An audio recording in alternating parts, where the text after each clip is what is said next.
جب اللہ کے نبی محمد صلی اللہ علیہ وسلم کے پیارے چچا ابو طالب کا انتقال ہو گیا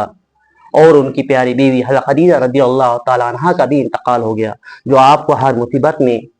ہر پریشانی میں ساتھ دینے والے تھے، آپ کے سہارا تھے،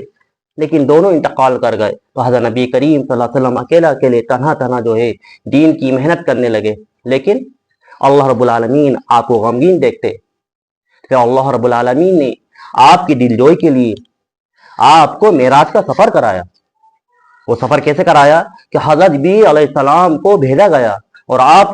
اللہ کے غیبی خزانوں سے براق لے کر آئے، جس کے ذریعے سے اللہ پاک نبی کریم صلی اللہ علیہ وسلم کو رات کے اندھیروں کے اندر آسمانوں کی سیر کراتے کراتے حضرت جبریل علیہ السلام کا وہ مقام جہاں سدرۃ المنتہا ہے، وہاں حضرت جبریل علیہ السلام نے کہا، اے اللہ کے نبی، اے اللہ کے حبیب، اے اللہ کے رسول صلی اللہ علیہ وسلم، اب میں اس سے آگے نہیں آ سکتا، اگر میں اس سے آگے بڑھا تو اللہ کے جلال سے جل کر میں خاک ہو جاؤں گا۔ اب یہ شرم اور یہ مقام، یہ عزت اللہ نے آپ کو عطا فرمائی ہے، اب آپ یہاں سے آگے بڑھیے، اب اللہ پاک آپ کی رہبری فرمائیں گے اور اللہ پاک ہی آپ کو اپنے تک پہنچائیں گے۔ پھر اللہ رب العالمین نے حضرت نبی کریم صلی اللہ علیہ وسلم کا سدرۃ المنتہا سے آگے سفر پورا کرایا، اور اللہ کے نبی محمد صلی اللہ علیہ وسلم اللہ کے سامنے عرش معلیٰ کے پاس پہنچ گئے۔ حضرت نبی کریم صلی اللہ علیہ وسلم اپنی جوتی مبارک نیچے اتارنے لگے تو اللہ نے ارشاد فرمایا، اے میرے محبوب، اے میرے حبیب، آپ جوتی مبارک پہن کر اوپر آئیے، اور آپ جو عرش معلیٰ پر گئے، جس طریقے سے آپ اور ہم اتحیات کے اندر بیٹھتے ہیں، یہ حضرت نبی کریم صلی اللہ علیہ وسلم اللہ کے سامنے، وہ اللہ جس نے پوری کائنات بنائی، اور وہ نبی محمد صلی اللہ علیہ وسلم جس کے لیے کائنات بنائی گئی، کائنات کا بنانے والا اور جس کے لیے کائنات بنا گئی وہ نبی، آمنے سامنے، بالکل آمنے سامنے روبرو ہیں۔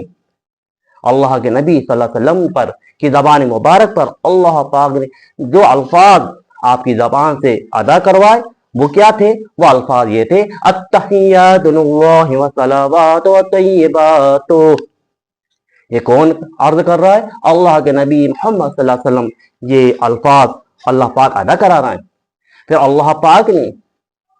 اپنی طرف سے جو ارشاد فرمایا کیا تھا؟ السلام علیکہ ایہا النبی رحمت اللہ وبرکاتہ۔ اللہ رب العالمین یہیں پر نہیں ٹھہرے، بلکہ اللہ کے نبی محمد صلی اللہ علیہ وسلم پر بھی، کی امت پر بھی اللہ رب العالمین سلام بھیج رہے ہیں، جو اللہ کے نیک بندے ہیں، صالحین ہیں۔ کیا ارشاد فرمانا اللہ پاک آگے ارشاد فرما رہا ہے، السلام علینا وعلی عباد اللہ الصالحین۔ اب میرے محترم دوستوں، یہ بات ذہن کے اندر رکھو، یہ اللہ کے نبی محمد صلی اللہ علیہ وسلم کے زبان مبارک سے نکلے ہوئے الفاظ، اللہ رب العالمین جو ارشاد فرمایا وہ، اب یہ گفتگو چل رہی ہے، اب وہاں پر عرش کو اٹھانے والے جتنے فرشتے ہیں، جب انہوں نے ان الفاظ کو سنی تو انہوں نے کہا، اشہد لا الہ الا اللہ واشہد ان محمدا عبدہ ورسولہ۔ اس طریقے سے اللہ رب العالمین نے ہم اور آپ جو نماز کے اندر اتحیات پڑھتے ہیں، اس طریقے سے اللہ رب العالمین نے اپنے پیارے نبی محمد صلی اللہ علیہ وسلم کو اپنے پاس بلا کر یہ اتحیات عطا فرمائیے۔ اب میرے دوستوں، اگر آپ اور ہم نماز کا اہتمام کریں اور یہ اتحیات پڑھ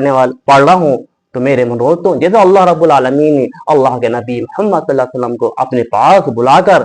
آپ نے وہاں اتحیات پڑھی، ایسے اور آپ ہم جو نماز پڑھ رہے ہوں گے تو یہ ایسا ہوگا جیسے ہم اللہ سے بات کر رہے ہیں، اللہ ہمارے سامنے موجود ہے۔ اللہ یہ ہمیں 24 گھنٹے 5 مرتبہ ایسا موقع دیتے ہیں،